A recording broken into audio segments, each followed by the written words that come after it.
Jangan sampai lepas dan jangan sampai copot. Ya, oke, kita tahan seperti ini ya. Kemudian kita buka.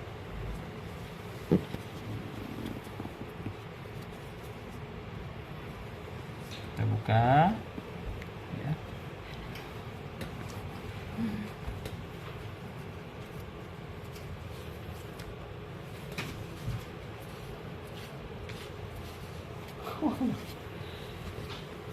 Oke ya. Ah, salah. Kenapa? Apa yang salah? Dilepas. Ya, jadi jangan sampai gimana? Nah, itu udah kebayang kalau udah ini ngobrol sambil ngobrol ini lupa. Itu ya. Tahu-tahu nggak sengaja misalkan Kecabut. Jadi posisi harus sudah siap, penggantinya posisi tangan kita tuh harus tetap dalam posisi di sini. Supaya apa? Supaya tidak lepas ya. Ini dibuang, kemudian ganti yang baru. Ya, mengganti yang baru diusahakan juga tidak boleh kita melepas ini ya. Pokoknya sebisa mungkin kalau sendirian ya. Kecuali kalau berdua itu lebih mudah ya. Nah, kalau talinya tali seperti ini, caranya adalah masukin salah satu kemudian samain untuk di posisi seukuran gini ya. Kecuali kalau talinya tali yang perepet. Tali perepet biasanya cara masukin tali yang perepet beda ya, bukan di sini dulu tapi ke sini dulu. Itu ke tali yang bagus yang bawaannya tuh seperti itu. Nah ya, kalau tali perepet biasanya gini ya, masukin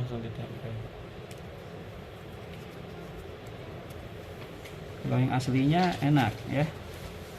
Nah biasanya langsung perpet gitu ya. Paham ya? Paham. Itu yang aslinya. Asli. Kalau ini Palsu. ini palsunya gitu ya. Biasanya suka disiapkan juga dua. Nah, ini caranya gini ya. Kalau yang palsunya. Kemudian masukin ke sini. Harus siap dengan yang palsu-palsu. Kalau di lapangan ya. Oke, kemudian kita masukin salah satu. Dari bawah. Ya, masukin salah satu ya.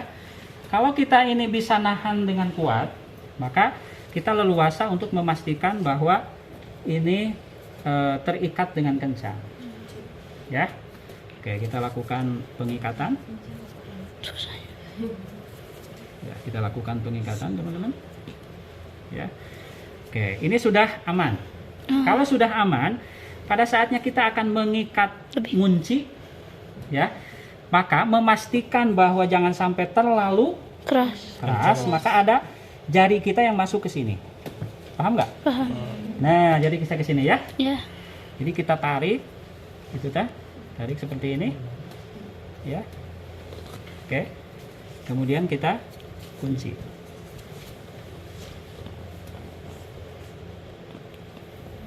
Nah, oke ya.